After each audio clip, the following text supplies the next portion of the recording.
your brain has two systems. It's the threat and the reward systems, okay?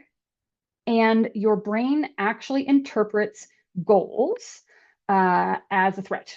So a goal basically is a change. And in a change, I'm asking, what? Sorry, I just got to pop up. See, distraction. A change is unpredictable.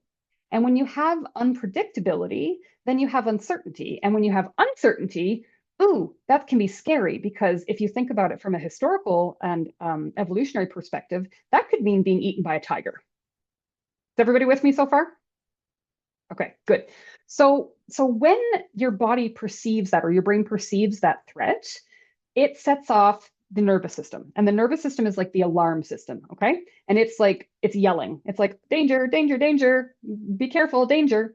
And so what will happen is, in order to protect yourself, your brain will engage in certain behaviors to keep you safe from the danger.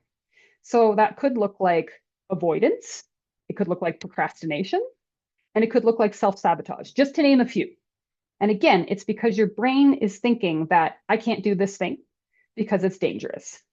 And the fun fact that I learned, which is especially evil, is that our brain interprets hesitation as potential danger.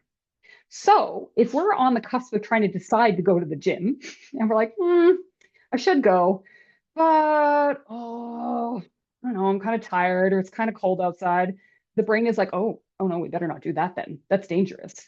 And so it actually reinforces, it's like a feedback loop that reinforces the thing that we shouldn't do or the thing that the opposite of what we want to do.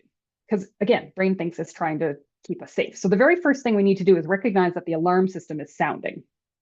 All right, so let's talk about executive function, okay? So your nervous system, you've probably heard of the terms fight, flight, freeze, or fawn. That's how we respond to a perceived threat. When your nervous system is triggered, the prefrontal cortex kind of shuts down. And the prefrontal cortex is responsible for lots of things, but executive function lives there. Also, decision making lives there.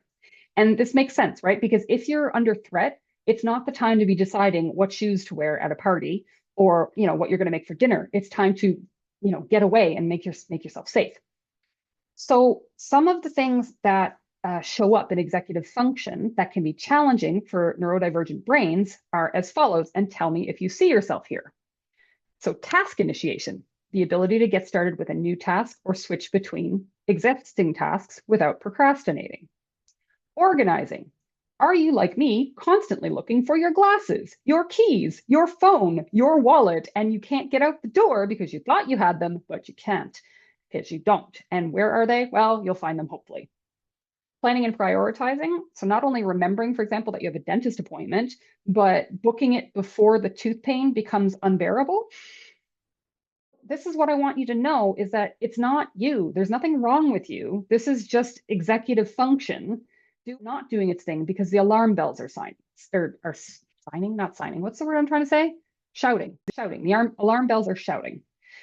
So what's going on with neurodivergent brains that make this an issue? Well, it seems like there are things that are triggering the alarm bells or the nervous system that don't trigger neurotypical people's brains. So quick example, you have to do your taxes. As a neurodivergent brain, this could be threatening, okay? And it could be threatening because there's multiple steps, so your brain can't perceive all of the things that it needs to do in order to complete it. It might be that it doesn't know sort of where to start, where to find the documents, how to submit the forms, all those things. So you stop and you get frozen. I want to talk to you a little bit about what you can do to help starting to move the needle on a goal, okay? For neurodivergent brains, you need a framework that leverages three elements: the individual, the social, and the structural. It's traditional goal setting talks about setting goals, like setting SMART goals, and it always focuses on the individual. And it says that if you can't reach your goal, well, it's a problem of willpower or discipline, or you don't want it enough, okay? And that's not true. This idea comes out of a book called Change Anything, where they actually followed a group of 5,000 people who managed to make and sustain a change over a long period of time. And they discovered that these three elements need to work together.